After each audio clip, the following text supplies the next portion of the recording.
The Judge and the Storm. The towering courthouse stood solemnly against the backdrop of the morning sky, its stone facade catching the first rays of the sun. Inside, the atmosphere was electric as the courtroom prepared for another day of hearings. Judge Warren Grayson, a man known for his stern demeanor and no-nonsense judgments, sat perched high on the bench.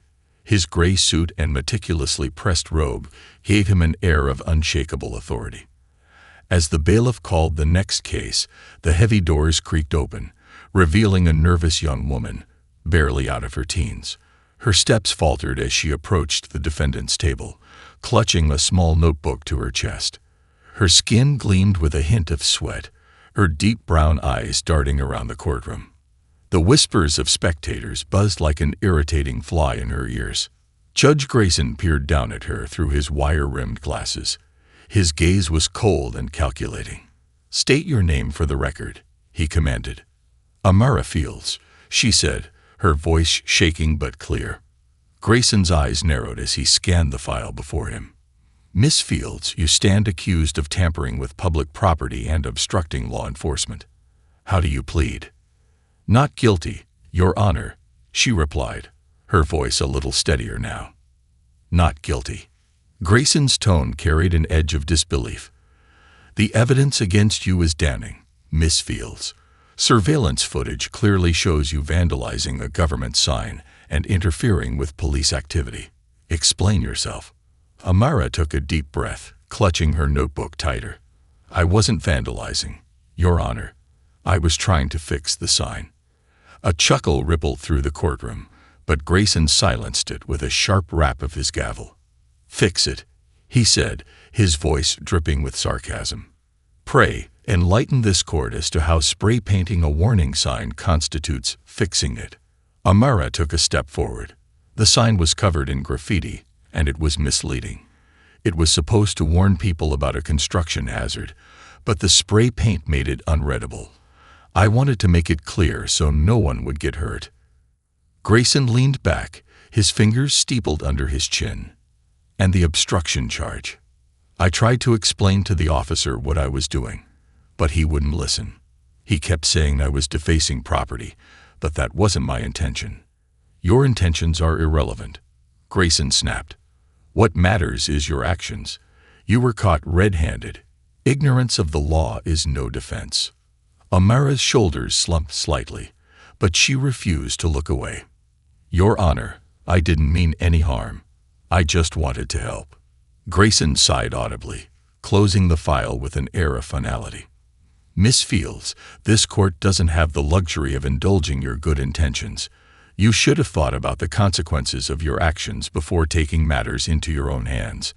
This isn't a playground for self-righteous crusades." Amara's cheeks flushed with a mix of embarrassment and anger. "With all due respect, Your Honor, I was trying to stop someone from getting hurt. Does that count for nothing?" The courtroom fell silent, the air thick with tension. Grayson's face hardened, his voice colder than before. "Miss Fields, your moral compass does not override the rule of law. This court finds you guilty on both charges. You are hereby sentenced to 30 days of community service and ordered to pay a fine of $500. The gavel struck like a gunshot, sealing her fate. Amara's face paled, but she stood tall, nodding curtly. She collected her belongings and left the courtroom under the watchful eyes of the bailiff. The judge's evening. Later that evening, Judge Grayson sat in his study, the warm glow of a desk lamp illuminating a mountain of case files. The grand room, filled with shelves of legal tomes and awards, exuded power and prestige. But tonight, Grayson wasn't focused on his work. His mind lingered on Amara's defiance. She had been different, not in her arguments, which were naive at best, but in her unyielding conviction. Most defendants cowered under his scrutiny. Amara, however, had met his gaze with an unwavering determination, even as he delivered his verdict. With a sigh, he leaned back in his leather chair, reaching for the glass of scotch on his desk. As he sipped, the faint sound of music drifted through the open window from the street below. It was lively and full of spirit, a stark contrast to the somber silence of his study. Grayson's thoughts wandered to his estranged daughter, Clara. It had been over a decade since their last conversation. She had accused him of being cold and unyielding, a man too consumed by his work to care for those closest to him. At the time, he had dismissed her words as the petulance of a young woman. Now, they felt like echoes of truth. The music outside grew louder, breaking his reverie. Grayson stood and approached the window, staring down at the street. A group of young people laughed and danced, their joy infectious even from a distance. For a fleeting moment, he envied their freedom, their ability to live without the weight of judgment pressing down on their shoulders. Turning away, he glanced at the photo on his desk. It was of Clara, taken when she was a child. Her bright smile and sparkling eyes stared back at him, a painful reminder of the man he used to be, a man who had believed in compassion and second chances. The revelation. The early morning sun cast a pale glow over the city as Judge Warren Grayson sat at his oversized mahogany desk in chambers. The courtroom wasn't yet in session, but a sense of unease gnawed at him. Amara Field's words from the previous day echoed in his mind. Does that count for nothing? He prided himself on being a man of law, a man who valued order and evidence over sentiment. Yet, something about her case lingered like an itch he couldn't scratch. Her fiery conviction, her unwavering gaze, she reminded him of someone. He couldn't place it, and that irked him even more. As he sifted through case files to prepare for the day, a knock on his chamber door interrupted his thoughts. "Come in," he called, his voice sharp. The door creaked open, revealing his clerk, Helen. She was a woman of few words, efficient and meticulous. In her hands was a thin manila folder. "This just came in for you, Your Honor," she said, placing it on his desk. "From the district administrator's office. They said it's urgent." Grayson raised an eyebrow. The district administrator rarely sent him anything directly. "Thank you, Helen. That will be all." Once she left, he opened the folder. Inside were a few documents, a background report, and a note from Marcus Linton, the district administrator. The note was brief. "Judge Grayson, I thought you'd want to see this before the press gets hold of it. The defendant in yesterday's case, Amara Fields, is the daughter of Dr. Naomi Fields, the incoming chairwoman of the State Ethics Oversight Board. Proceed carefully." Grayson's hands froze, the paper trembling slightly in his grip. Dr. Naomi Fields. The name sent a jolt through him. He hadn't seen her in years, but her reputation was legendary. A tenacious advocate for justice, she had built her career on exposing corruption and holding public officials accountable. She had clashed with judges, politicians, and business moguls alike, and she had always won. And now her daughter had stood before him, accused of petty vandalism and obstruction. He flipped through the attached documents. There was a recent photo of Dr. Fields, her sharp eyes and poised demeanor as formidable as he remembered. Next to her was a younger version of Amara, smiling warmly. The resemblance was striking. A sudden connection. Grayson leaned back in his chair, his thoughts racing. He had met Naomi years ago during a judicial conference. She was as brilliant as she was relentless, challenging outdated legal practices and advocating for reforms. She had even criticized his courtroom rulings at one point, calling them mechanical and detached from the realities of human suffering. At the time, he had dismissed her as overly idealistic. Now he couldn't help but wonder if she had been right. He glanced back at the photo. Amara's defiance made sense now. She wasn't just a fiery young woman with strong convictions. She was her mother's daughter. But what truly unnerved him was the realization that this case might not be as simple as he thought. The sentencing he handed down could have larger repercussions, especially if Dr. Fields decided to use her influence to scrutinize his record. The thought sent a chill down his spine, uncovering the past. Later that afternoon, as court hearings dragged on, Grayson found his focus slipping. By the time the last case concluded, he retreated to his chambers, locking the door behind him. His curiosity had grown unbearable. He pulled up a legal database on his computer and began searching for information on Amara's mother.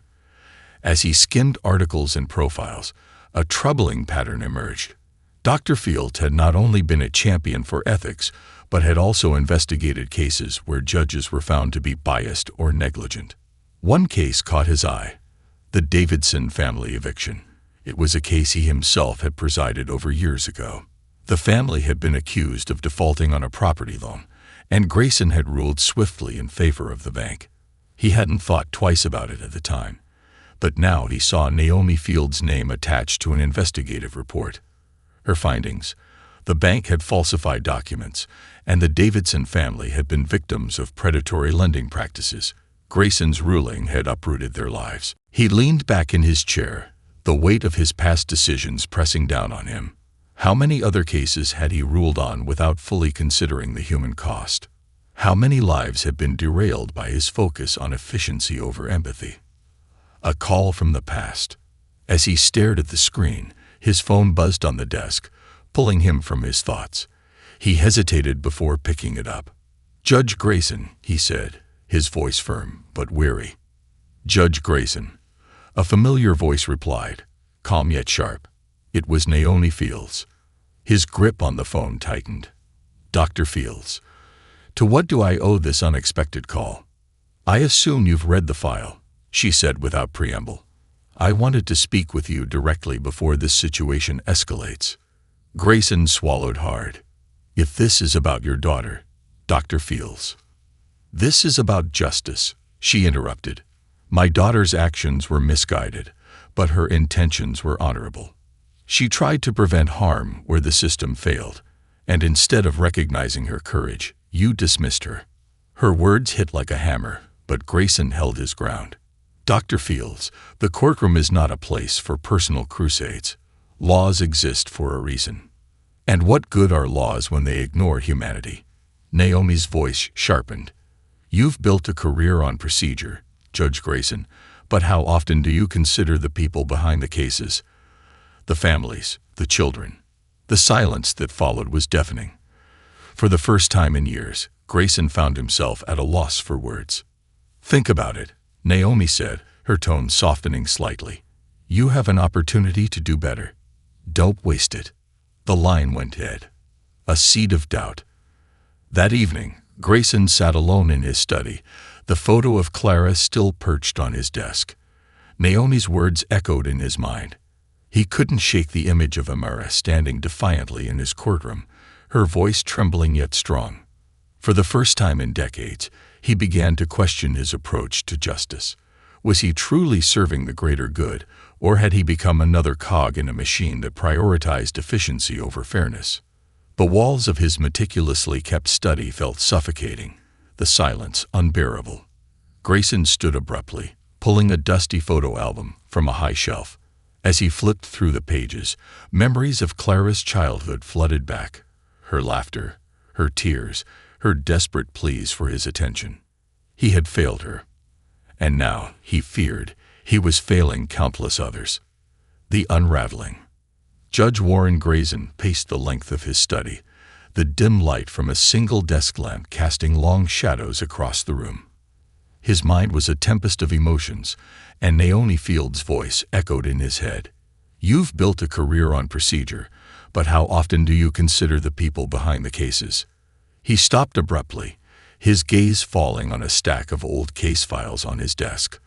Among them was the Davidson family eviction. The case had been nothing more than a procedural blip at the time. A routine property dispute. He had ruled in favor of the bank without hesitation, and that decision had faded from his memory. But now, the file felt like a lead weight. Grayson lowered himself into his chair, pulling the file toward him. The yellowed pages detailed the evidence presented in court: default notices, repayment schedules, and foreclosure documents. Everything had seemed in order, but now he looked closer. Something was off.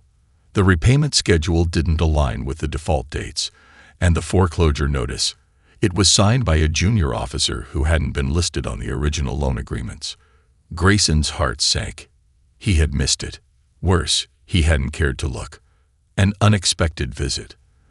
The following morning, as Grayson sat in his chambers, the bailiff knocked on his door. "Your Honor, there's someone here to see you. He says it's urgent." Grayson frowned. He wasn't expecting visitors. "Send them in." The door opened, and a middle-aged man stepped inside. His suit was clean but inexpensive, his face lined with years of hard work and hardship. Grayson recognized him immediately from the file. "Mr. Davidson," Grayson said, his voice neutral, though his pulse quickened. "Judge Grayson," the man replied, his tone measured but strained. "I never thought I'd see the day when you'd ask to meet me." Grayson gestured to the chair across from his desk. "Please, sit." Davidson hesitated, then lowered himself into the chair, his posture stiff. "I almost didn't come," he said. "But when I heard you were asking questions about my case, I figured I'd give you a chance to explain yourself." Grayson nodded slowly. "Mr. Davidson, I've been reviewing your file, and I've come across some discrepancies. It seems the evidence presented to the court was not as thorough as it should have been." Davidson's jaw tightened. "You mean it was a pack of lies? That bank fabricated half those documents, and they got away with it because you didn't care enough to look closer." The words stung, but Grayson didn't flinch. "You're right," he said. "I rushed to judgment. I failed you and your family." Davidson blinked, clearly caught off guard by the admission. "You failed us," he repeated, as if testing the words. "Yes," Grayson said firmly, "and I'm here to make it right, if I can. But I'll need your help." Davidson leaned back, his expression wary. "What's your angle, Judge? Why now? After all these years?" Grayson exhaled slowly. "Because I've realized that justice isn't just about following the law. It's about ensuring fairness. And I've failed in that regard more times than I care to admit." For a long moment, Davidson said nothing. Then, with a slight nod, he reached into his pocket and pulled out a folded piece of paper. "If you're serious about fixing things, start here. This is the contact information for my son. He's the one who suffered the most because of what happened. You owe him more than you owe me." Grayson accepted the paper, his chest tightening. "Thank you." A ripple effect. Word of Judge Grayson's inquiry into the Davidson case spread quickly. By the time he walked into the courthouse the next morning, whispers followed him like a shadow. Court clerks exchanged glances, attorneys muttered under their breath, and a few bold reporters loitered outside his chambers, hoping for a statement. Grayson ignored them all. He locked himself in his office, determined to comb through every detail of the Davidson case. But as he delved deeper, he uncovered more troubling patterns. The same bank had been involved in several other cases he had presided over, and in each instance, their evidence had gone largely unchallenged. A knock on the door pulled him from his thoughts. It was Helen, his clerk, holding a tablet. "Your Honor, you need to see this," she said, setting it on his desk. Grayson frowned as he glanced at the screen.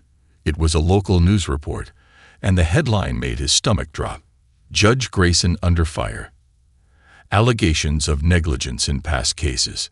The reporter's voice played over images of protesters gathered outside the courthouse, holding signs that read "Justice for all" and "Accountability now."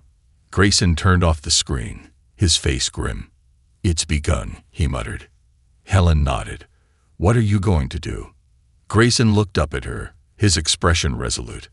"I'm going to face it. A new ally."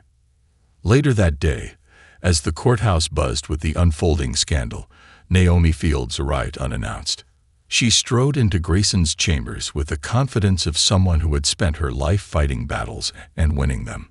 "I assume you've seen the news," she said, closing the door behind her.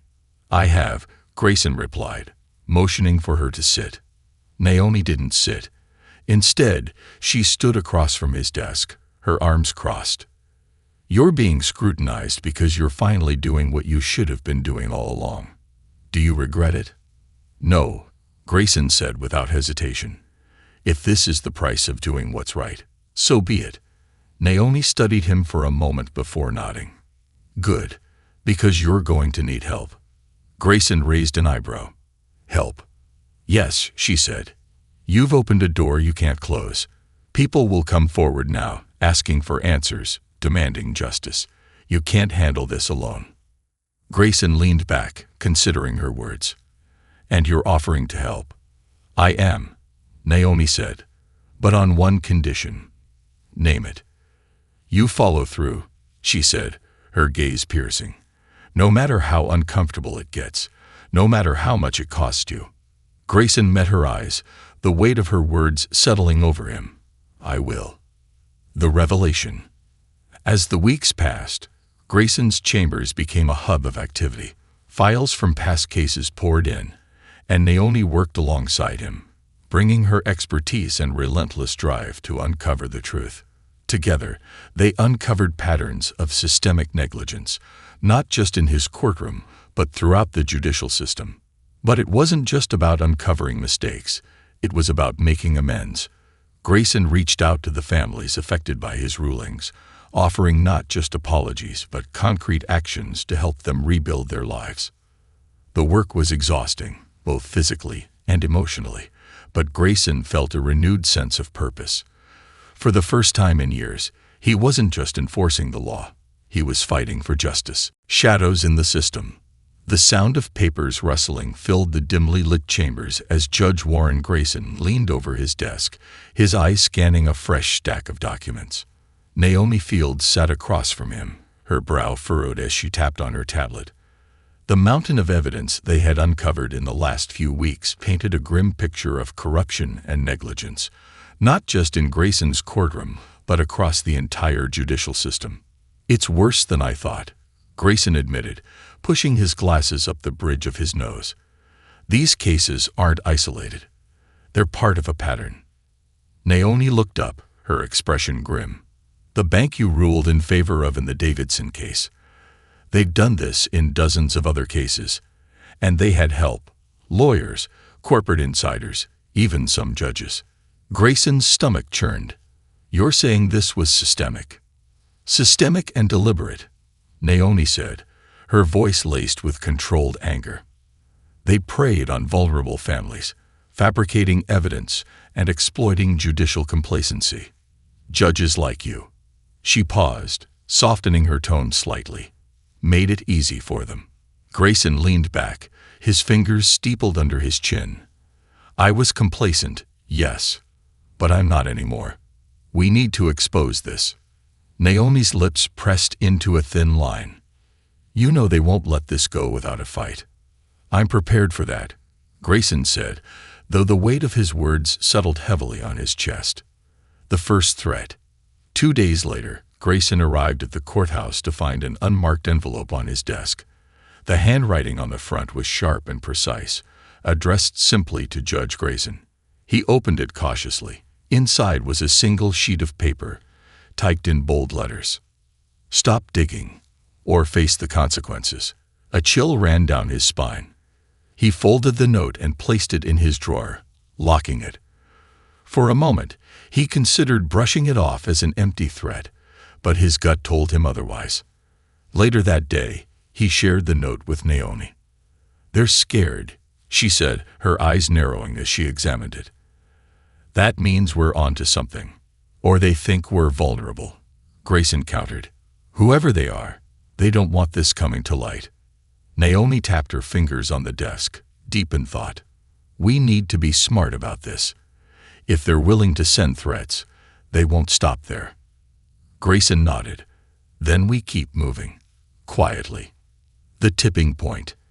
In the following weeks, Grayson and Naomi worked tirelessly to build their case.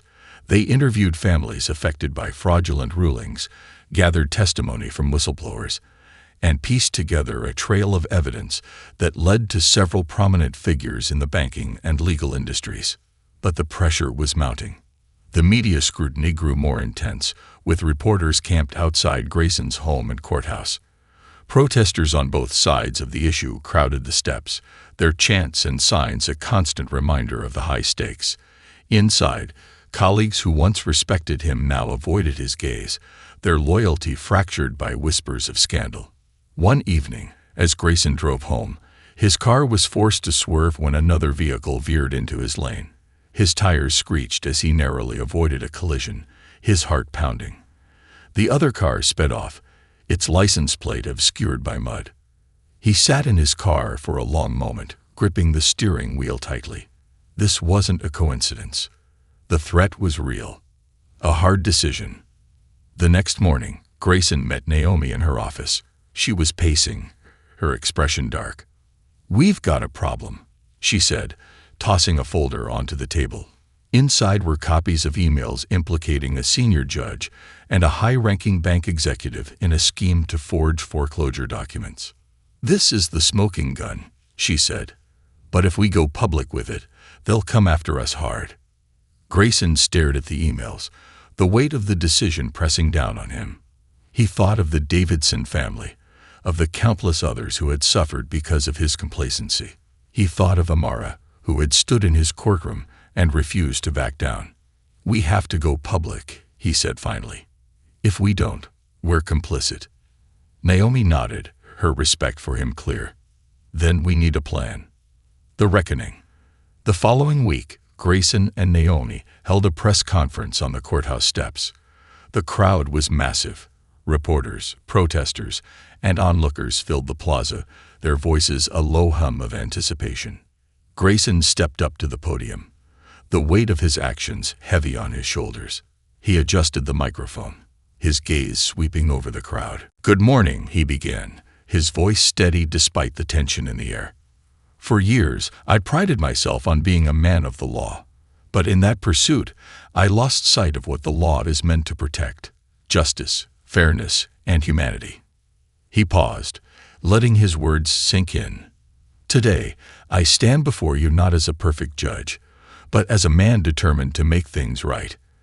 With the help of Dr. Naomi Fields and countless brave individuals, we have uncovered evidence of systemic corruption within our legal system. This corruption has destroyed lives, and for that, I take full responsibility for my part in it." The crowd murmured, their reactions mixed. "We are submitting our findings to the Attorney General's office," Grayson continued. "But this is just the beginning. Justice requires accountability, not just for those who perpetuated these crimes, but for those of us who enabled them through inaction." As he stepped back, the crowd erupted, some in applause, others in jeers. Grayson felt the full weight of his decision, but for the first time, he also felt a flicker of hope. The fallout.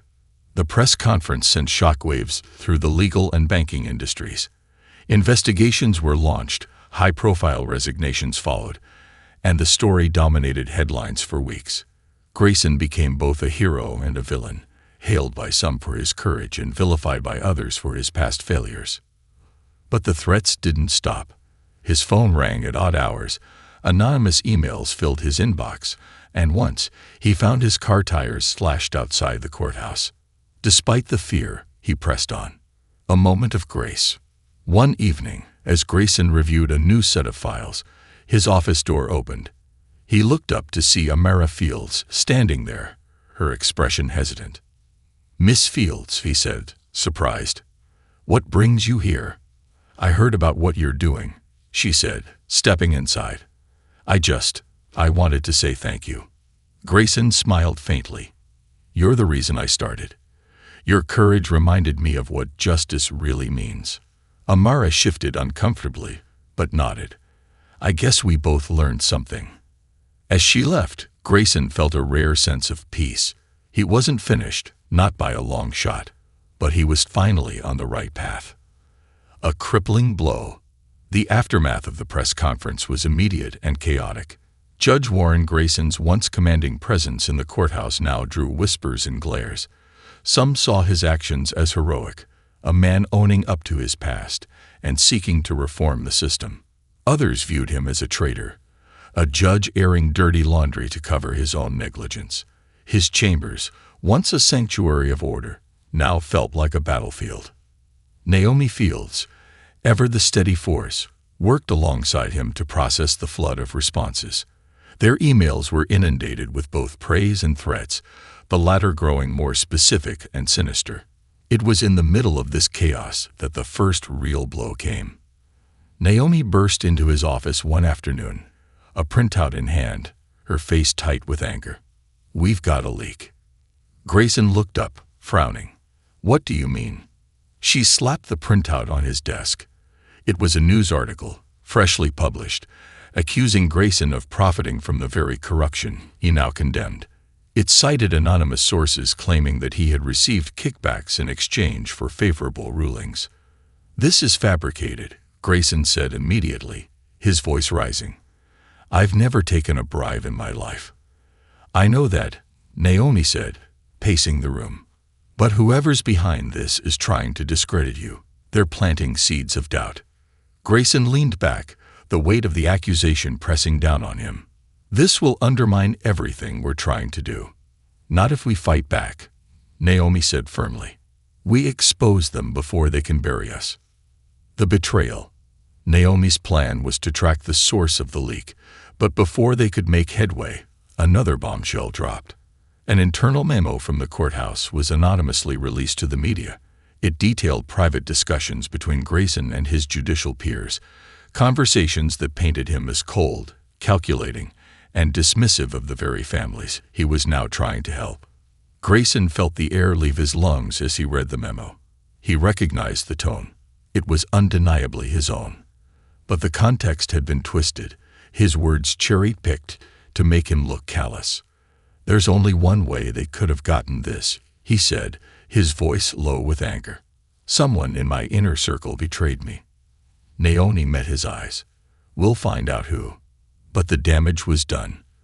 The public perception of Grayson shifted sharply. Protesters outside the courthouse grew more hostile, their chants calling for his resignation. Reporters latched onto the narrative, questioning whether Grayson's reforms were a ploy to deflect from his own culpability. And then came the hardest blow of all: a father and a son.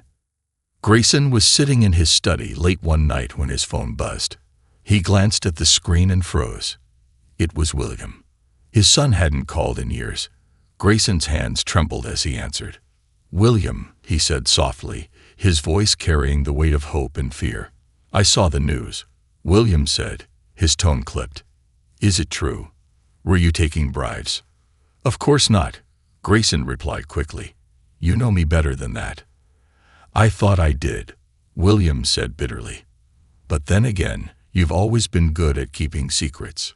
Grayson closed his eyes, the accusation cutting deeper than he expected. "Son, you have to believe me. This is a smear campaign. They're trying to silence me because of what I've uncovered." "Maybe," William said, "or maybe you're just trying to rewrite history because you finally realize what kind of man you are." The silence on the line was deafening. "I've made mistakes," Grayson admitted, his voice barely above a whisper. "More than I care to count. But I'm trying to make things right." William's laugh was bitter. "Trying to make things right? You couldn't even make things right with your own family." "I'm trying with you too," Grayson said, desperation creeping into his voice. "But I can't do it alone." There was a long pause. "Good luck, Dad," William said finally, and the line went dead. Grayson sat there in the silence, the phone still clutched in his hand. The weight of his son's words was heavier than any threat he had received. The turning point. Naomi found him the next morning, still in his chambers, surrounded by papers. He looked like he hadn't slept. "We found the leak," she said, her voice careful. Grayson looked up, his eyes bloodshot. "Who?" "It was Helen," Naomi said, her expression grim. "Your clerk. She's been feeding information to one of the banks we're investigating." Grayson felt his chest tighten. Helen had been with him for over a decade. She was more than a clerk. She was someone he had trusted implicitly. "She's denying it, of course," Naomi continued. "But we have proof. Bank records, emails. They paid her to sabotage you." Grayson leaned back, his mind reeling. He had suspected betrayal, but not from Helen, not from someone so close. "What do we do?" he asked finally. "We expose her," Naomi said. "She's part of the system we're fighting against." Grayson nodded slowly. "Then we move forward. a glimmer of hope. Despite the setbacks, Grayson and Naomi pressed on. Their evidence was submitted to the Attorney General's office, sparking a formal investigation into corruption within the legal and banking systems. The press continued to hound Grayson, but a few outlets began to question the timing of the accusations against him, suggesting they were part of a coordinated attack. One afternoon, as Grayson left the courthouse, he saw a familiar figure waiting on the steps. It was Amara Fields. "Miss Fields," he said, surprised. "What are you doing here?" "I heard about what's happening," she said, her voice steady. "And I wanted to tell you something." He raised an eyebrow. "What's that?" "You're doing the right thing," she said. "It's hard, and it's messy, but it's right. And people notice that, even if they don't say it." Grayson felt a lump in his throat. "Thank you, Amara." She smiled faintly. "My mom always said that real change takes courage. Looks like you finally found some." As she walked away, Grayson stood there for a long moment, the weight of her words sinking in. For the first time in weeks, he felt a flicker of hope. The system strikes back. The day began with a thick fog settling over the city, mirroring the growing uncertainty in Judge Warren Grayson's life. The momentum he and Naomi Fields had built in exposing systemic corruption was undeniable, but the forces pushing back were stronger and more coordinated than he'd anticipated. Every step forward seemed to trigger another setback. The allegations of bribery against him still swirled in the press, and though there was no evidence, the mere suggestion was enough to cast doubt on his motives. His son, William, remained distant, and now Helen, his trusted clerk of over a decade, had been exposed as a saboteur. The shadows of betrayal and regret loomed large. Grayson was reviewing case files in his chambers when Naomi barged in, her expression unusually grim. "We've got another problem," she said, tossing a thick folder onto his desk. Grayson looked up, exhaustion clear on his face. "Another one? I thought we'd reached capacity." Naomi didn't laugh. "This is serious. The Attorney General's office is dragging its feet on the investigation. It seems some of the officials involved have ties to the very institutions we're exposing. They're stalling for time." Grayson's jaw tightened, "which means they're buying time to bury us." "Exactly," Naomi said. "And that's not all." She hesitated before adding, "Your name has come up in connection with another case, a wrongful conviction from 20 years ago. They're using it to question your credibility further." Grayson frowned, his brow furrowing deeply.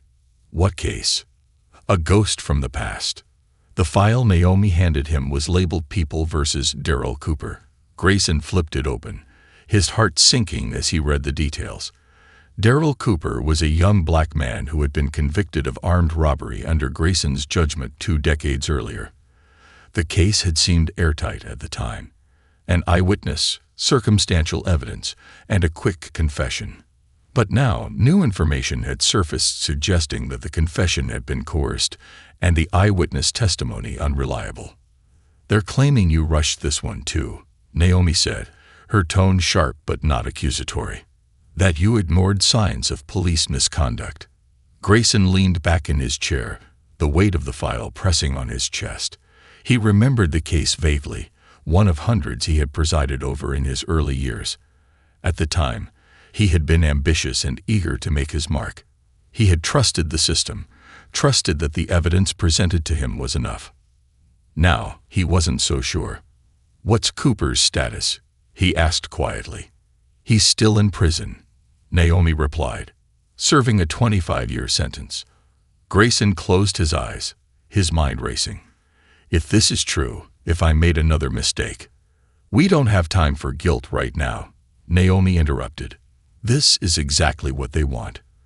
They're dredging this up to deflect from the corruption we've uncovered. You need to stay focused." Grayson nodded, though the guilt gnawed at him. "Then we need to act fast. Find out everything we can about this case. If I made a mistake, I need to own it." A turning point. The next day, Grayson visited the state prison where Darryl Cooper was incarcerated. The facility was a stark, cold reminder of the consequences of his judgments. As he walked through the metal detectors and past the guards, he felt a knot tighten in his stomach. Cooper was brought into the visitation room in shackles. He was older now, his hair streaked with gray, his face lined with years of hardship. But his eyes were sharp, filled with both curiosity and suspicion.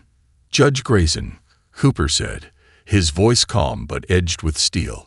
"Didn't think I'd ever see you again." Grayson sat down across from him, folding his hands on the table. "Mr. Cooper, I came here to talk about your case." "My case?" Cooper scoffed. "You mean the one where I got railroaded and locked away for something I didn't do?" Grayson nodded slowly. "That's what I'm trying to determine. I've recently learned that there may have been misconduct during your trial. If that's true, I need to know everything." Cooper's expression hardened. "You want to know everything? Fine. I was 22 years old when they dragged me into that station. The cops told me I was a suspect because I fit the description. They kept me there for hours, yelling, threatening.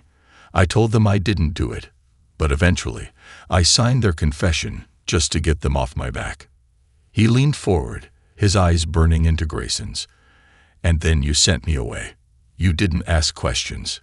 You didn't care." Grayson swallowed hard, the weight of Cooper's words hitting him like a sledgehammer. "I'm sorry," he said softly. "I failed you." Cooper leaned back, his expression unreadable.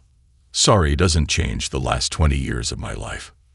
"No, it doesn't," Grayson admitted, "but I'm going to do everything I can to make it right." A dangerous ally. As Grayson left the prison, his mind was racing. The Cooper case was another example of his past mistakes, mistakes that were now being used against him. But he was determined to confront it head-on. Back at the courthouse, Naomi was waiting for him, her expression tense. "You're not going to like this," she said, handing him a fresh file. "We've got a new player in the game."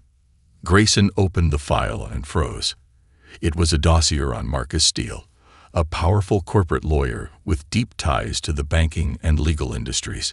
Steele had a reputation for ruthlessness and a long history of defending corrupt institutions. "What's he doing?" Grayson asked. "Running interference," Naomi replied.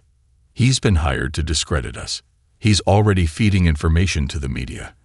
And I wouldn't be surprised if he's the one behind those threats." Grayson's grip on the file tightened.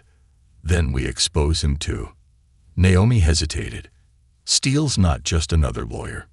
He's got connections everywhere. If we go after him, we're going to war." Grayson met her gaze, his expression resolute. "Then we go to war. The war begins." The next few weeks were a whirlwind of action. Grayson and Naomi worked tirelessly to gather evidence not only for the Cooper case, but also to counter Steele's attacks. They enlisted the help of independent journalists, legal scholars, and whistleblowers willing to risk their careers to expose the truth. But Steele struck back hard. He orchestrated a smear campaign that painted Grayson as a desperate man trying to salvage his reputation. He dug up old cases, twisting the narrative to make Grayson look incompetent and biased. And then the unthinkable happened, a personal attack. One evening, as Grayson returned home, he found his front door ajar. His heart raced as he stepped inside, his senses on high alert. The house was eerily silent, but as he moved through the rooms, he found his study ransacked. Papers were strewn everywhere, and his computer was missing. On his desk was a single piece of paper, the words typed in bold. "This is your last warning. Stop now, or we'll destroy more than your career." Grayson sank into his chair, the weight of the threat pressing down on him. They had crossed a line. This wasn't just about his career anymore. It was about his life, and the lives of those around him. The breaking point. The next morning, Grayson met with Naomi, his face pale, but his resolve stronger than ever. He handed her the note. "They broke into your house?" she asked, her voice laced with anger. Grayson nodded. "They're not just trying to silence me. They're trying to destroy me." Naomi's eyes narrowed. Then we fight harder. We take this to the public. We make it impossible for them to bury us." Grayson agreed, but he knew the stakes had never been higher. As the system struck back with everything it had, he would have to dig deep to find the courage to keep fighting. Not just for himself, but for everyone who had been wronged by the corruption he had once overlooked. The final judgment. The night was heavy with tension as Judge Warren Grayson sat in his chambers, staring at the mess of documents and files spread out before him. The walls felt as though they were closing in, the weight of the threats, betrayals, and the fight for justice crushing his once unshakable confidence. Yet there was no turning back. Every decision he had made in the past few months had led him to this point, a final confrontation with the system he had once upheld, but now sought to expose. Naomi Fields entered quietly, her expression unusually solemn. "The Attorney General's office has called a press conference for tomorrow morning," she said. "They're going to announce whether they're moving forward with the investigation." Grayson glanced at her, exhaustion etched into his features. "And Steele, what's his move?" "He's doubled down," Naomi said, dropping into the chair opposite him. "They're leaking more dirt on you. Nothing concrete, but enough to muddy the waters. They're banking on public doubt to weaken our position." Grayson exhaled slowly. "Then we need to make our move first." Naomi raised an eyebrow. "You're thinking of going public again?" "No," Grayson said, shaking his head. "This time, we go straight to the source." The meeting. The next morning, Grayson and Naomi sat across from Attorney General Robert Malden in his expansive office. Malden was a calculating man, his every word and gesture measured. He had the look of someone who had spent decades navigating the treacherous waters of politics, and his expression betrayed little. "You've created quite a storm, Judge Grayson," Malden said, leaning back in his leather chair. "Not everyone is happy about it." "I'm not here to make people happy," Grayson replied evenly. "I'm here to make things right." Malden regarded him for a moment before turning his attention to Naomi. "Dr. Fields, your reputation precedes you. But even you must understand the risks of pushing this investigation forward." "The risks pale in comparison to the damage that's already been done," Naomi countered. "This isn't about politics, it's about justice." Malden steepled his fingers, his gaze shifting between them. "Justice is rarely as simple as people like to believe. The allegations against you, Judge Grayson, have complicated things." Grayson leaned forward, his voice firm. "The allegations are baseless, and even if they weren't, they don't change the facts we've uncovered. Corruption is rampant in the legal and banking systems. You have the evidence to act, so act." For a moment, Malden said nothing. Then he sighed and leaned forward. "You've put me in a difficult position, Judge. If I move forward, the fallout will be immense. Careers will be destroyed, institutions shaken. Are you prepared for that?" Grayson met his gaze unflinchingly. "Are you?" The final threat. Later that evening, as Grayson prepared for the next day, his phone buzzed with a text from an unknown number. "Last chance. Drop this or your family pays the price." Grayson froze, his heart pounding. He immediately called William, but the call went to voicemail. Panic surged through him as he dialed again, this time leaving a message. "William, it's your father. I need to know that you and Emily are safe. Please call me back." He stared at the phone, willing it to ring. Minutes stretched into an eternity before it finally buzzed. He answered immediately. "Dad." William's voice was hesitant, but safe. Grayson exhaled in relief. "Are you and Emily okay?" "We're fine," William said, confusion in his voice. "What's going on?" Grayson hesitated. He wanted to shield his son from the danger, but he couldn't afford to keep him in the dark. "I've received a threat. It's serious. I need you to stay vigilant." "Threat? From who?" William demanded. "It's complicated," Grayson said, "but please just be careful." There was a long pause before William spoke again. "You're really in the middle of something big, aren't you?" "Yes," Grayson admitted, But I'm doing it for the right reasons. Another pause. Be careful, Dad, William said softly. Emily still deserves to know her grandfather. The words hit Grayson like a blow. I will, he promised. I won't let anything happen to either of you. The day of reckoning. The courthouse plaza was packed with reporters, protesters, and onlookers as Grayson and Naomi stepped onto the steps for the Attorney General's press conference.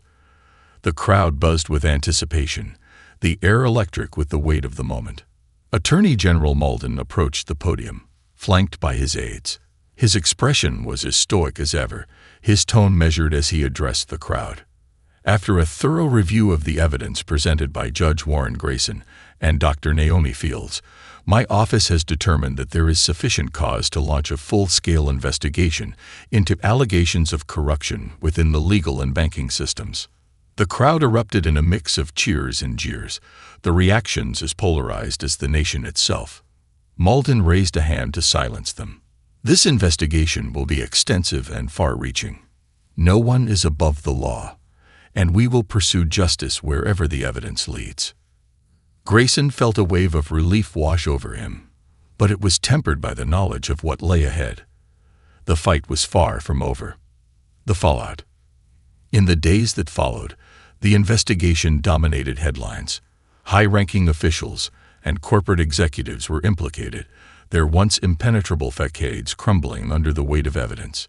Steele, the ruthless lawyer who had orchestrated much of the opposition against Grayson, was among those charged. But the backlash against Grayson persisted.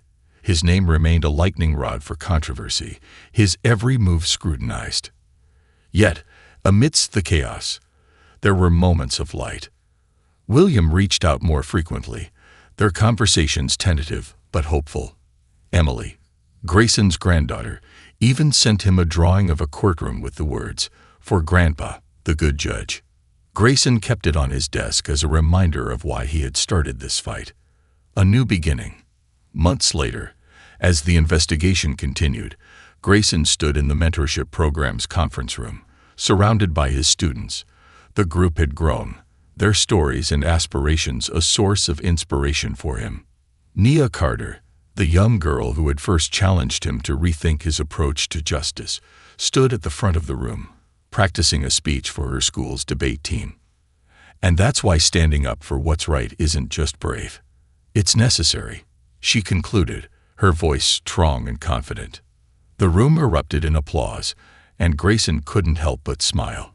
In Mia, in the students around him, he saw the future, one he hoped would be brighter and more just because of the battles he had fought. As the session ended, Naomi appeared in the doorway, a rare smile on her face.